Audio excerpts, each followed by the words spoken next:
RTS Info, Brigitte Rourty. Un homme a été abattu par la police de New York hier après avoir tiré dans la foule rassemblée pour un concert de chant de Noël. Devant une église de la ville, personne dans le public n'a été touché par ces tirs aux abords de la cathédrale St. John the Divine à Manhattan, a affirmé la police. La police qui a retrouvé 2 armes de poing sur place et un sac aux alentours contenant un réservoir plein d'essence, des cordes, du câble et de nombreux couteaux. Des dizaines de personnes ont été arrêtées hier à Minsk à la suite de nouvelles manifestations selon le groupe de défense des droits de l'homme Viasna. Les manifestants réclamaient le départ du président biélorusse Alexandre Loukachenko. La police est intervenue en masse pour bloquer le centre-ville de la capitale et a fait usage de canons à eau pour disperser les manifestants. Contrairement au week-end précédent, marqué également par des manifestations, les stations de métro dans le centre de la capitale étaient restées ouvertes et les liaisons Internet et par téléphone portable n'avaient pas été coupées.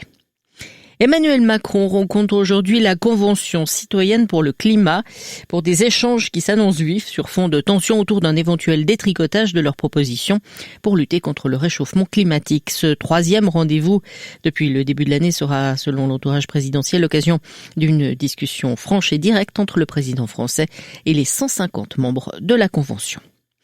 L'OPEP, l'Organisation des pays exportateurs de pétrole et ses alliés se réuniront le 4 janvier pour examiner la réaction du marché à leur décision d'augmenter leur production de 500 000 barils par jour à partir de janvier, a annoncé hier le ministre algérien de l'énergie.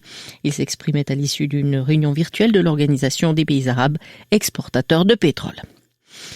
En Suisse, les cantons planchent sur la planification de la campagne de vaccination contre le Covid-19, mais ils doivent attendre de savoir quels seront les vaccins autorisés par Swissmedic, car leurs caractéristiques joueront un rôle important. Si l'achat des vaccins est du ressort de la Confédération, la mise en place des infrastructures est déléguée au canton. L'Office fédéral de la santé publique a pour objectif le début des vaccinations en janvier et la réalisation de 75 000 vaccinations par jour.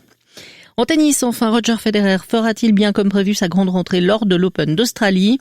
Le doute est permis après le discours qu'il a tenu lors de la cérémonie des Swiss Awards. Cela va être juste, explique l'homme aux 20 titres du Grand Chelem. J'avais espéré être à 100% de mes possibilités en octobre déjà. Ce ne fut malheureusement pas le cas et ce n'est toujours pas le cas aujourd'hui. Le Balois n'oublie pas qu'il a subi cette année une double intervention au genou droit, la première en février, la seconde en juin.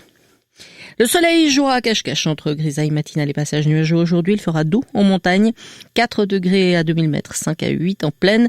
Au meilleur de la journée selon l'ensoleillement.